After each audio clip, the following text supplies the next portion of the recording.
Hi, I'm Kavita Sherchan and welcome to No Filter, No Frills. This is a four-part mini-series exploring the real stories of working women from South Asia living in Manila. We will be looking into the challenges stemming from the deep-rooted patriarchal mindset and the choices we make while navigating careers, families, and identities. Today's episode is about the quiet struggles of a trailing spouse. We will be talking about the challenges we face while following our husband's career in a new environment. To talk about this, we have Seher Ahmad from Pakistan, Archana Mascarenhas from India, Sadia Sultana from Bangladesh, and Poonam Anandani from India. Hi, Seher, would you like to introduce yourself, please? Hi Kavita, thank you for having me on this show. So I'm Seher S. Ahmad. I've been in Manila for 7 years. I live with my husband and two children. In my own capacity, I am a freelance writer and a creative writing teacher. I workshopped my first novel in 2017 at the Yale Writers Workshop. It's called Our Small Lives, which was based on religion, love, alienation, and what a female goes through when she goes to another country. I hold a master's from London School of Economics in Human Resource Management and a master's in sociology from National University of Singapore. Thank you, Kavita, for having me on this show. My name is Archana Mascarenhas, and I moved to Manila 5 years back. I am mom to three kids and all teenagers, so few, yeah. And I'm an international cake artist. So what does that mean is that I specialize in wedding cakes, big tall designer cakes, sculptures cake, and I specialize in making very intricate fine sugar figurines. So I have done a lot of work. I used to have my own cake studio back home in Mumbai, and I was baking for everyone, from north to south in Mumbai, lots of celebrities, and I'm very proud to say that I have baked even for Ambani's, Isha Ambani and Anand Piramil pre-wedding celebration, which took place in Mumbai. So I did that particular cake for them. So I was running a very successful business, but here I am. I moved to Manila because my husband was living here alone, and finally we decided to move here. So yeah, that's about it. Hello, I'm Sadia Sultana. So I have law background. I did my PhD from China University, and then before that I did my master's in law from USA and Bangladesh. So I was the manager legal and compliance for Standard Chartered Bank Bangladesh, and then I joined a teaching career. My name is Poonam, and thanks Kavita for having me in the show. Always feel very privileged. So I have around 18 years of experience in tech industry, and we moved to Manila 2 years back, and I'm again here relocating myself to Manila, but this time alone. I head the technology process and systems at a very successful NBFC here in Philippines, and having lived in different countries and different continents, I have not collected not only stamps on my passports, but have developed new friendships, stories that have shaped me into the way I am.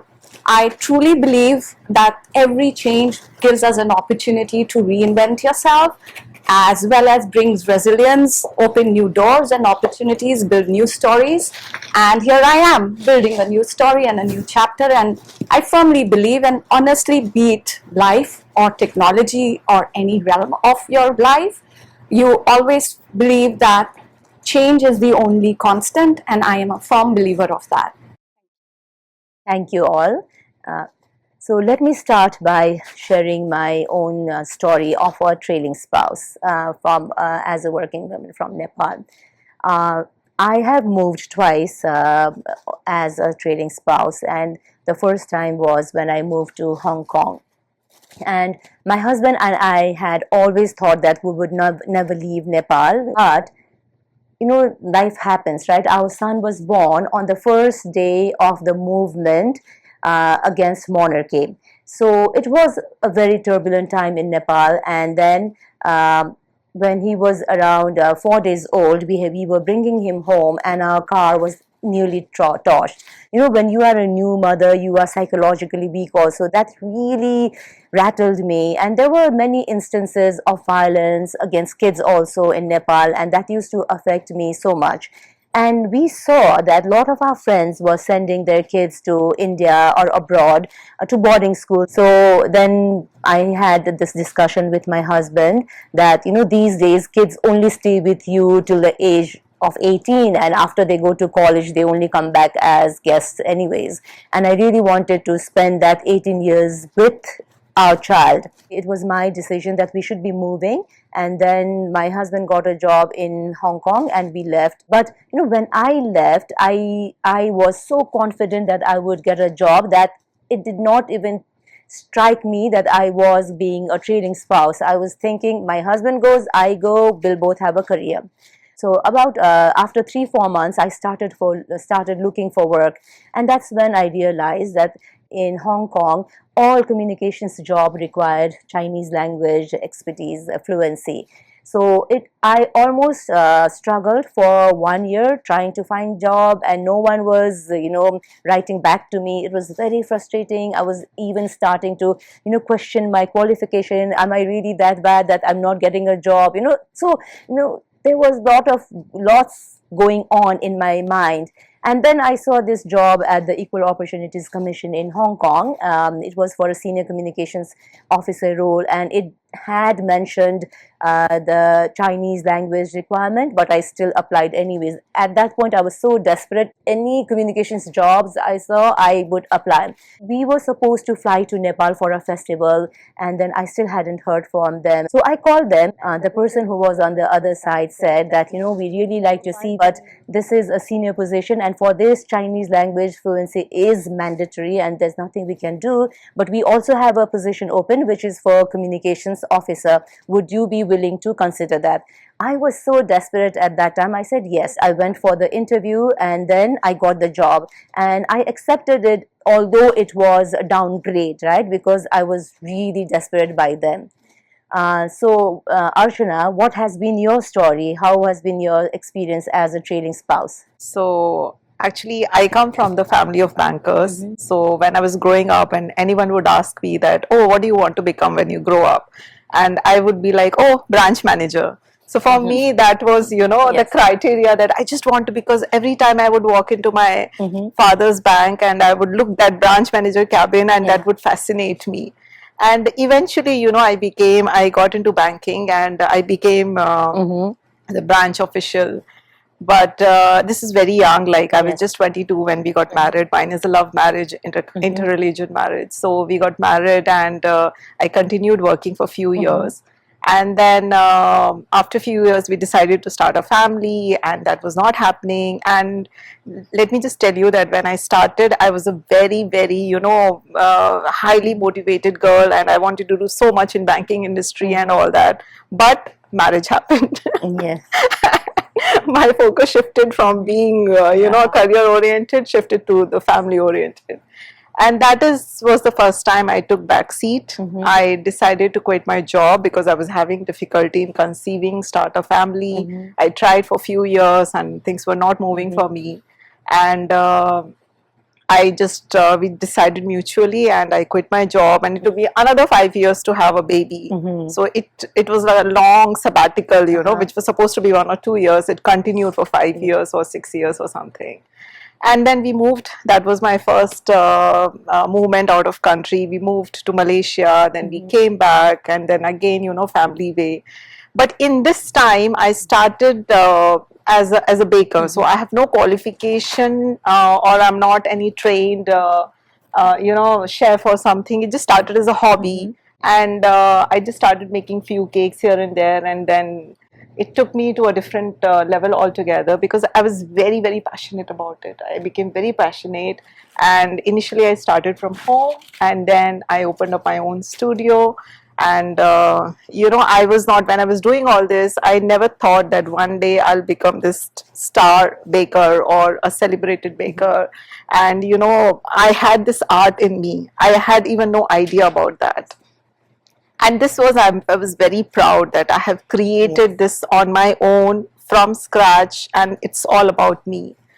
This was the time when my husband moved to Manila, and we all decided, because I told my husband that I am not moving anywhere because my work is here and I'm not going to, shut down everything for you and come. So we decided, like, okay, fine, you stay in Manila, I stay in Mumbai with kids, and we'll figure this out.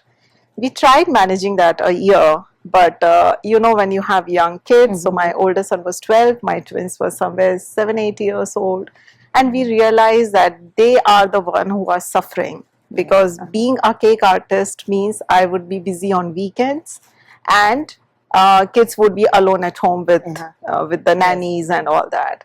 And we saw that how their personalities are changing, how this preteen, is getting into a different zone altogether, and most of the time he would be inside his room. So we could see that is happening, but we didn't want to pay attention to that because we both were career oriented. One day, one of my twins, he complained in the school that weekends, parents are not around. Principal called my husband in Manila. My husband calls me in Mumbai, and then he's like, we need to take a call, this is high time. So my first reaction was that, no, it's not happening, I'm not going to do it. But again, for me, it was the time when we actually, we sat down, we discussed about things, and we actually we reminded each other that how with so much difficulty we have had these kids, and now they are just going to be with us till they turn 18. So there's hardly 5-6 years in between, and we cannot let things go out of hand. So that was a deciding factor for me, to shut down something which I was very passionate, which I was very, And I've seen your cake art and amazing art. But here, I would just add one thing, that when I decided to shut down, and this was just before pandemic. So one thing I was very sure of, that the moment I will land in Manila, if I'm shutting this down, because that was the time when I was receiving a lot of awards, recognition from my own country and everything, and you are asking me to shut down and move to another country where I don't know what this country holds me in for. I was very sure that I will get into depression. And I'm not ashamed to admit that I saw a psychiatrist. I told her my fears, that this is what I feel, and this is what, is going on. So I really don't know what is to be done. So I must have seen her 2-3 times, trying to understand that, how should I navigate this new journey for me. And unfortunately, that was a time when pandemic hit in. And the entire, we know what we all were in for. Went through. And then we moved in 2021 to Manila. So, I totally understand you. There are times when you don't want to work, you want to take a sabbatical, that's okay. But when you really want to work and do something that you love and you don't get to do, it can be quite frustrating. So Sadia, as you can see, we are all trailing spouses here, all working women, but we've had our share of, disappointments, experiences, other experiences.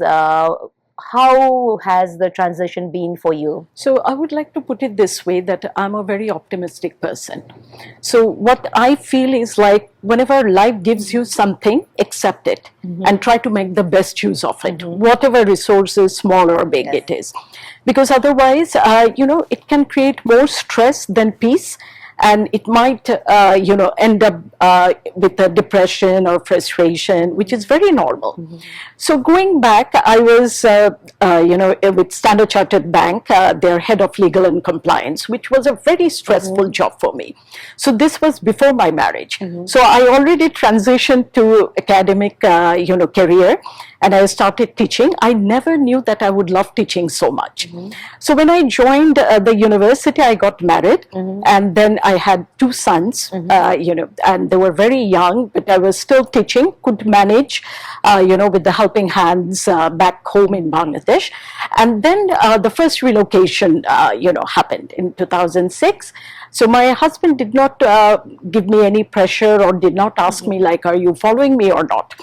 But I sat down, I told myself, like, what do I really want now? That I have two infant sons and I want to be with my husband, and I would like to give priority to his profession, the financial consideration and everything behind it. So then I took a very peaceful decision, consoling myself, like, since my sons are very young now, this is the best time for me to take a break as well. Because before that, I had a very hectic career. I could never take time off or anything like that. So I thought, like, this is the best time for me to take some time off and give my time to my kids, and then nurture all their feelings and help them grow up well-rounded and everything. So I followed my husband to Vietnam, but it was, a bit challenging, because that same year, during our first relocation, I lost my mother, and my husband lost his mother also. So that was the time we realized that there is nothing more important than being with your family in those times, which were very challenging. So I was still, continuing my teaching career, but without pay, extraordinarily, because my university told me, like, whenever you want to come back, just let us know. And then right after 1 year, we got relocated to Singapore. And then I had to really take a firm decision, because back in my mind, I was always thinking, should I go back to Bangladesh and continue my teaching, or should I follow my husband? What happens to my sons? Too many thoughts came in. And then I thought, like, okay, fine. Instead of having leave without pay, which would always bring a trigger for me to look back, I would just sacrifice it. Okay. So I said, fine, it was really nice all 5 years that I taught, but I have to, take a break. And then in Singapore, we were only there for 1.5 years. Kids were still very young, in their preschool. And then from Singapore, after 1.5 years, we transferred to Beijing. So in Beijing, we could have a breathing time, because it was 3 years relocation. I sat down, and my kids were in elementary school, so they were a little bigger at that time. So I thought, like, during, weekdays, they're busy with their school, and I have to help them with homeworks and everything. Why don't I do something during weekend? And that prompted me to look for, PhD curriculum. And my husband helped a lot, because during weekends he was, free. So he literally did babysitting. Because in Beijing, Saturday, Sunday, we had full day class. And I had to travel all the way to another district. But I don't know how it was done. Now when I look back, I really think that how could I do it? Maybe motivation and maybe support from the family. So I could do all the classes and everything. And then when you actually feel motivated, and when you always look into things from a positive angle, I could see the nature also helps you out in that direction. So suddenly they told me, like, you can do your dissertation from your next relocation, because at that time my husband was, applying for Manila relocation, but he did not tell me anything, because he thought that will be a big inconvenience. So then they said, Sadia, it's okay, because you are done with your courses, you can do your dissertation from anywhere. So I just grabbed that, opportunity of joining my husband, because deep inside me, although apart from the career, I love traveling and, explore different culture, heritage and all. So came to Manila, and I completed my dissertation, which was challenging because, too many things to look after here. Kids were growing up, because they literally grow up from their elementary days to middle school to high school. So because we have been here for 13 years now. So all stages of life, and I wanted to be as involved as possible. And then I could, as I said, like, I finished my dissertation, and my university back in China, they were very considerate. They said, you can do your oral defense, virtually. In the first time, they said, you need to come. So I went there, but I need to, revisit a couple of chapters. So next time, because it was pandemic, they said, no need to come, you do it, from Manila. So I did it, and to my utter surprise, I got my PhD degree. So from then onwards, I've been trying to, get involved with different stuff, because by that time my kids were, in good age. They could handle themselves, they could manage themselves, I could see. I started exploring and taking small steps at a time. Right after PhD, I did not, start going for bigger things because I had a career gap because, Yes.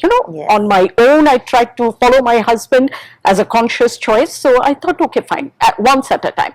So during my downtime or during my career break, I tried to enlighten myself with a lot of online courses, networking, and then, webinars and everything, to regain my confidence. So it's been productive for you. It's you been try to be- productive, yeah. And that made me, do a freelance consultancy here last year. And then I went back to Bangladesh, gave guest lectures. Seher, how has the transition been to you? Kavita, in 26 years of my marriage, I've moved 6 times.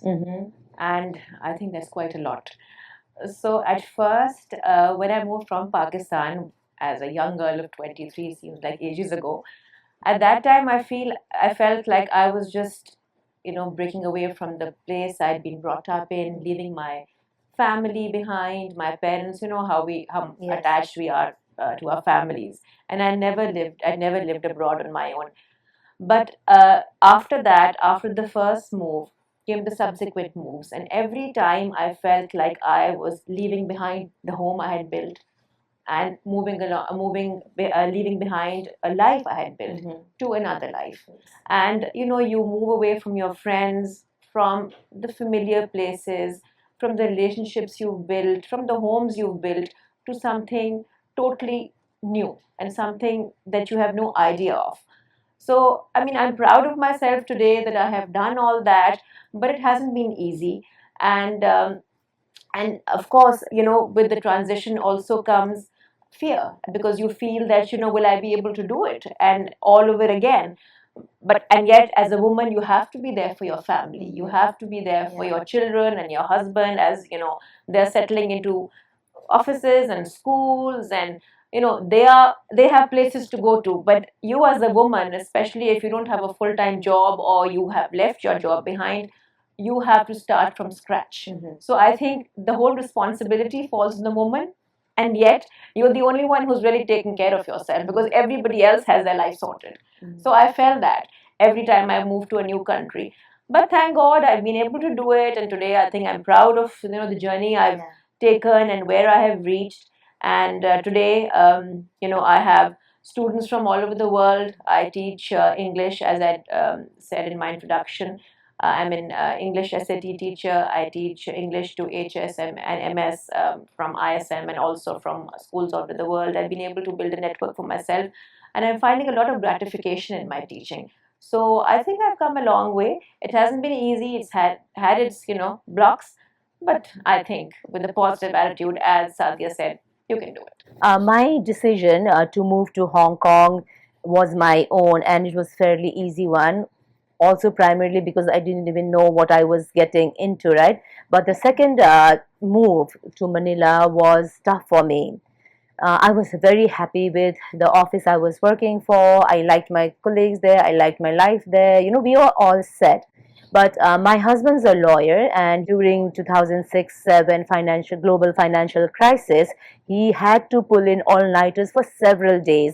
And even when he had normal days, it was not like mine, which was 8 to 5. And when he came home, we would have the son waiting for the dad to play with him.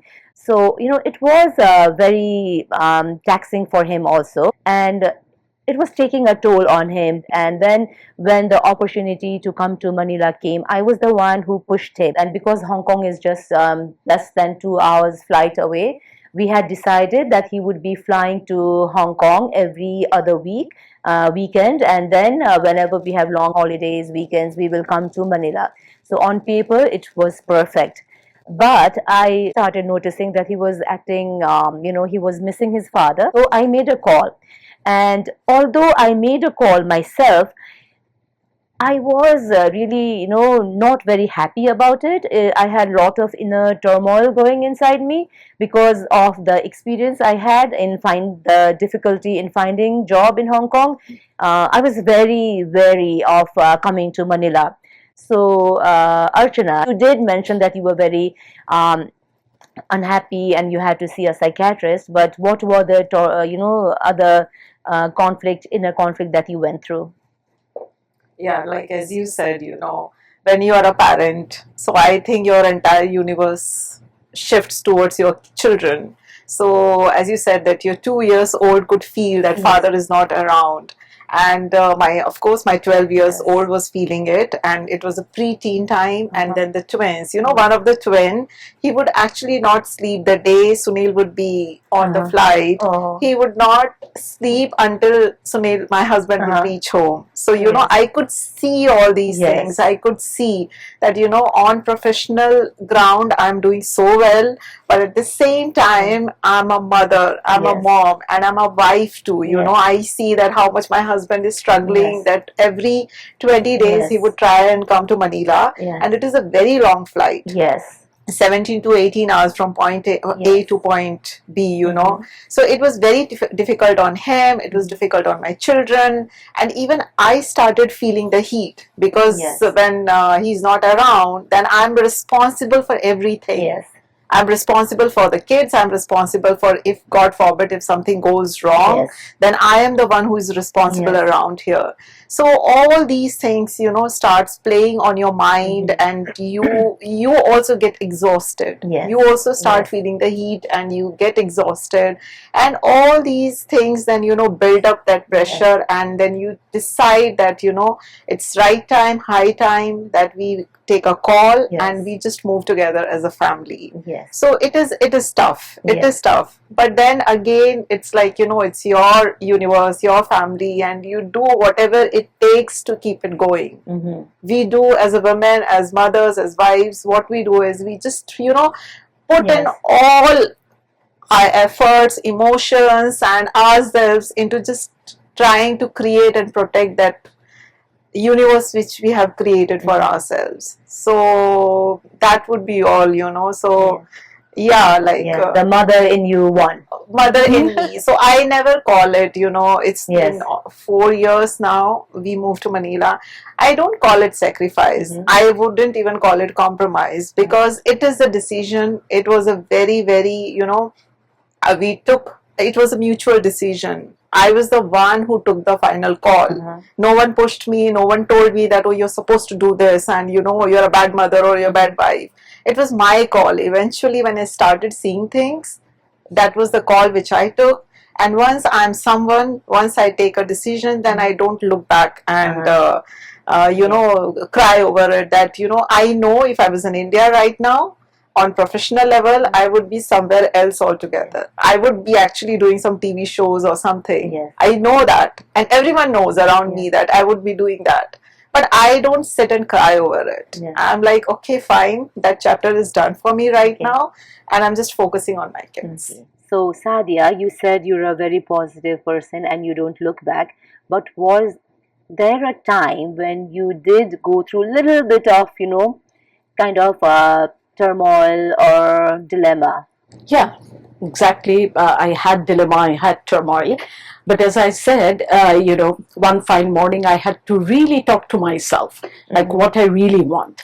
So when I was juggling between, career or family life, so I just consoled myself saying that I have done enough career by that time, before marriage and after marriage, right after marriage, and I should not be regretting it.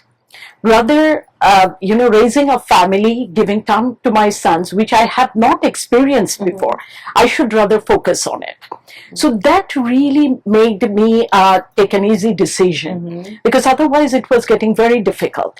And back in my mind, I always had the thought that when my kids grow up, I can always go back to my career. So few years from my life, if I give it to them, and when I see them now, that my sacrifice or compromise, whatever, I take it very positively, that they have become well-grounded and well-rounded, I would say, and they can manage everything else, and then they're constantly trying to make up for my sacrifice. That gives me the sense of joy and biggest achievement, that none of my sacrifices went in vain. So in a way it was rewarded, And taking a pause for those years literally made me more organized. I could do multitasking, which I was not able to do during my career, and to focus on a couple of other things like passion projects, which I could never venture before. So another part of me just blossomed, during that time. Okay. Yeah, but taking the decision initially was tough. But then again, my father was a very big support. He's very progressive, very ambitious. But he told me, like, you can't do both now because your kids are very young and your husband is moving every 1.5 years. So why don't you take some pause, reflect on it, and just enjoy the family life for some time, and then you can always think back. So that really helped me, to take a decision. Poonam, I'd like to ask you the same question. Did the relocation come with inner turmoil, and do you ever regret the decision to follow your husband? I mean, it's a very big question, and yes, definitely, I would say yes. There was an inner turmoil. I was going through, a big turbulence. Initially, when I got married, it's been 25 years of our successful marriage life, and as being an empty nester mom, and I'm mom to a 23-year-old girl. Initially, the first move which happened when I just was, was 22 years old. I was pursuing my MBA, and that point of time, the biggest concern was the financial stability. My husband had definitely a successful career. I was still in my beginning years of my career. That was very easy to make that decision that I will be a trailing spouse. But gradually over a period of time when I built my career, I would say I used to fear to move away from my professional momentum that I have built from the scratch. Yeah. And yes, there were sacrifices, but I don't now see that as a sacrifice. It was more of a trade-off where I know I let go of certain things, but I gained. There were like when we were in Thailand, and due to visa regulations where the spouse did not get a dependent work visa, I actually ventured my inner, resilience and inner innovation waves, wherein I became an entrepreneur. I became a painter. I was an artist. I didn't know that it was in me. So I would say yes, initially that feeling of regret, I won't say call it as a regret now, but initially I did regret especially when we were moving out of New York, where I had a successful career. I was working in a most reputed worldly known global legal firm. I started my career. I just left it in 2 months because my husband decided to move back to India. And then when I came back to India, I already landed myself into a consulting job. I was working with Deloitte at that point of time. And they really opened new doors for me because I got a very different kinds of experiences in technology. And I think where I am currently, it is because of those experiences, which I took it in my stride, and I decided to move on in my life along with that. So yes, now I'm very proud of what I'm doing and what I have gained. I call myself as a global person, wherein I have friends across different continents and countries, and I'm very happy and contented now. What about you, Seher? Kavita, as the others have said, of course, there are losses and gains along the journey. And yes, okay, if I had stayed on in Pakistan and continued with the job that I was doing, I might have been able to have a solid career by this time. But we decided to follow my husband's career. He had a very good option in Singapore, which we took up because we wanted him to advance for ourselves at that time and later on for the family. And like the others have said, there have been immense gains. Like I call myself a student for life because I went to Singapore, I did a degree at NUS. I went to London, I took a degree at LSE. I went to America, I went to Yale for a writer's workshop. I did my PGCE from Manila. So I don't think I would have been able to have all these opportunities had I just stayed on in Pakistan. So, it's like a learning journey through life. That's how I look at it. And at the same time, I have been there for my children each and every day of their lives, something that my husband can certainly not claim, because especially in London, you know, when they were babies, there was no other person to look after them, because you know, you have to drive them to the doctors and the school runs and the groceries, and he has always been traveling ever since we started on. So I'm glad I was able to do that for them. And there was no third person. There's no family support when you leave your country behind.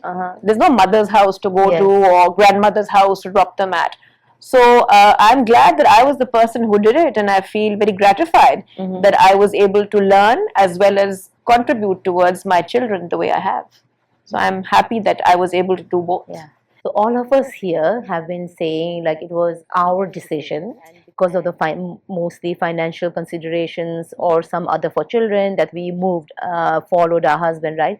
But if we had put our foot down and said, no, I'm not relocating and you cannot go also, do you think your husbands would have stayed back? So, you know, our first move was in 2000, where we moved to Malaysia. And I was not happy about the move because my son, who was born after such, you know, 8 years of our marriage, the first grandchild, and we are taking him away from the family and everything. And I wanted to get back to Mumbai as soon as possible. And my husband was supposed to, you know, go to another country after that. But I made it difficult for him to get back to Mumbai, which I did. And that for another 10 years, I didn't let him go anywhere. Like, you know, it was like, no. I'm not going anywhere. If you want to go, you can, but I'm going to stay here in Mumbai. I did that for a longer time. And then, you know, as you mature in life and as you know, things are happening to you, and there are many factors, you know. And when I was blooming, he was that air under my wings. He was supporting me. He was, you know, looking after kids on weekends and going to school sometime. He was with the working with the bank over there, but whenever he could get time, he was filling in for me. And then, you know, you see that how he's supporting, you know, he was supporting me, and he was that air under my wings, and that's the reason I could fly that high. So when it is, you know, it's that time when you have to take another call. So all these factors also built in. So when a wife is doing things that she wants to do, everyone, including the wife, always says that, okay, it's because of my husband's support that I have been able to do this. But if a man is successful, I mean, there are some men, sensitized men, who will, you know, accept, but generally it is the norm, or it is accepted. It's a thinking that it's a wife's job to support anyway. So no one really thinks that it was because of the wife's sacrifice. If you don't want to use sacrifice also, you know, whatever word you want to choose, it's basically because the wife did give up a lot that the husband is able to thrive, right? Archana and Sadia, both of you have been here for many years now. So how are you navigating through your careers? And are there any projects that you are working on? Are you looking for jobs? How has the experience been so far? Maybe we'll start with Archana. Yeah. So when I moved to Manila, actually, I came with a very clean slate because I was moving during pandemic. That was the biggest factor. Then 3 young kids to be managed, and a lot was going on that time. So I came with a very clean slate that I don't know what I'm going to do. But right now, one thing is that I have shut down my business and I have come to Manila, and now I have to just get everything rolling for my kids, for husband, for me, and you know, that way. So it took me 1.5 years to just, you know, settle down in Manila in those times. And after 1.5 years, I realized that I actually was wondering that what next now? What should I do? Because I had a proper, you know, I had a proper studio, I had resources, I had my team. But, you know, to come here and to start everything all over, maybe I was not ready, and I didn't want to start it all over and maybe, you know, take some break or take some time or whatever. So there was a conflict going on in my mind that what is next for me. And then, you know, one fine day, just a thought came into my mind that I have worked like for that time it was some 7-8 years into baking industry. I have made so many cakes, so much work I have done for the industry. So I think it is now my turn to give back to my community. And how can I do that? You know, how do I do that? Yes. I'm sitting so far away, and how am I going to do that? So I just, you know, it just clicked to me that let me start my Instagram account, which is all about baking, and start making those free tutorials for the people who can benefit from it. You know, when you are in metro cities, it is easier for people to go and take classes, courses about baking and start their small business. But India being such a big country, you know, somewhere, some corner of the world, some woman who's looking for some, you know, baking opportunity, and maybe she can find this tutorial of mine useful. So that idea started in my mind that let me just start. And I'm sitting on not only on the mountain of knowledge, experience, recipes, all these recipes which I collected, which I built over the period of time. These are my business recipes. And it was very tough to just give away everything because all this information and all these recipes were actually, you know, people would pay for it. And here I'm just deciding to give it for free. But when I started the process, I really didn't know how will it go. But over the period of time, you know, I have come across as a teacher. Now people look up to me. There is a community which I am able to build. There are 27,000 people on my Instagram, and they look up to me. They're looking for my advice. They look, you know, they DM me, they send me messages, they write on my, and I'm very proud, you know, I'm very proud and I'm very thankful that not even one person says a bad thing about it. Everyone gives so much respect and so much love. So that is one thing which I started doing. The second thing I did was attending international competitions. So my first competition from Manila, I went to Cake International, Birmingham. I participated first time. I won silver award for India for my work, and after that I participated in Philippines. For that I won gold award for my work. Then I have received few awards for which I keep traveling, you know, back and forth to India. Two times I've already been. Now again I'm nominated for, you know, and the title is NRI Overseas Artists Who Are Making Difference in the Baking Industry. So that is the title of my upcoming award. And then I have created relationships in Filipino baking community also. So I'm a part of community here too. I have friends, I have baker friends whom I meet occasionally. If there is some cake show, we meet, we participate. And another very beautiful thing happened is that the Filipino baking community nominated me for, there is something called Binel Sugar Art.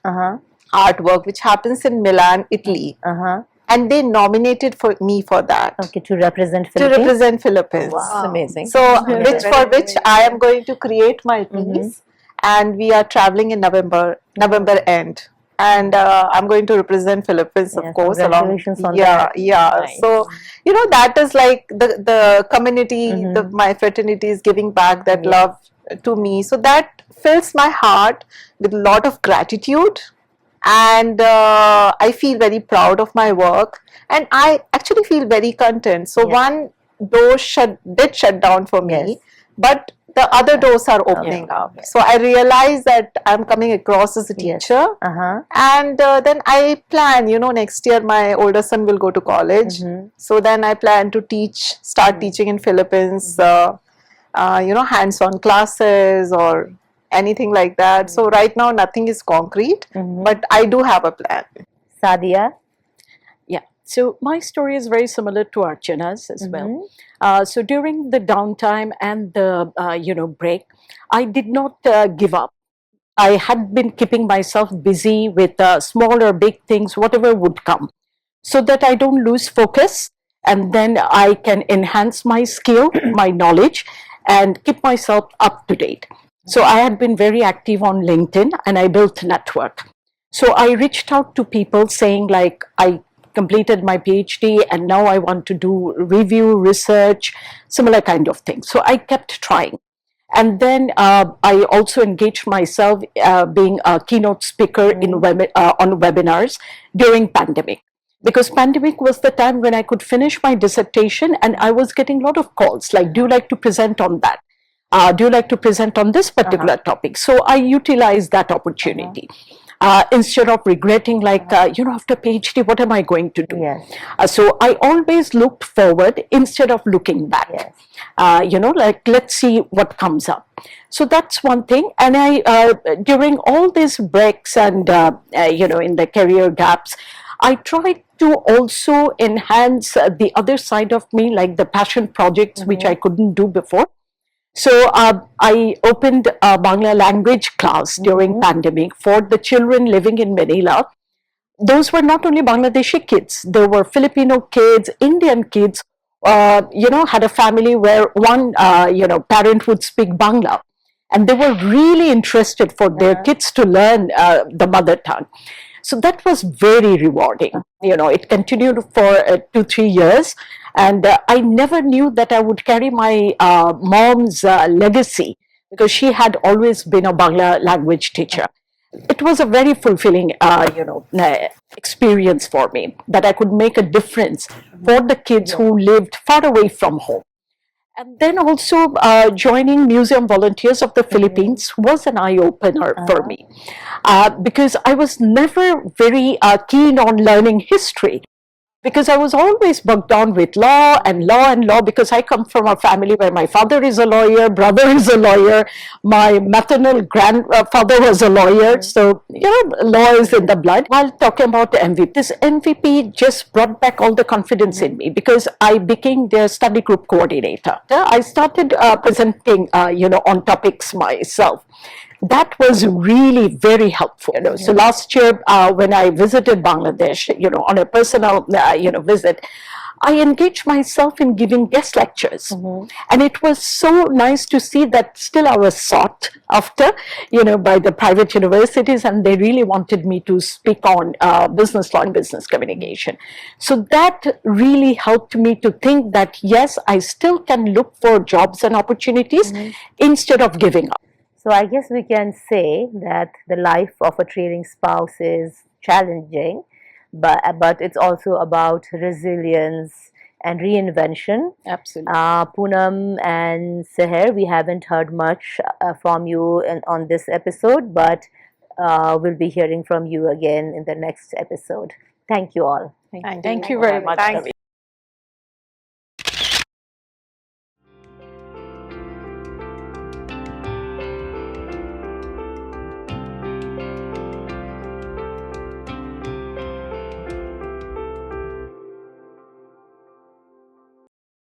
Silapatra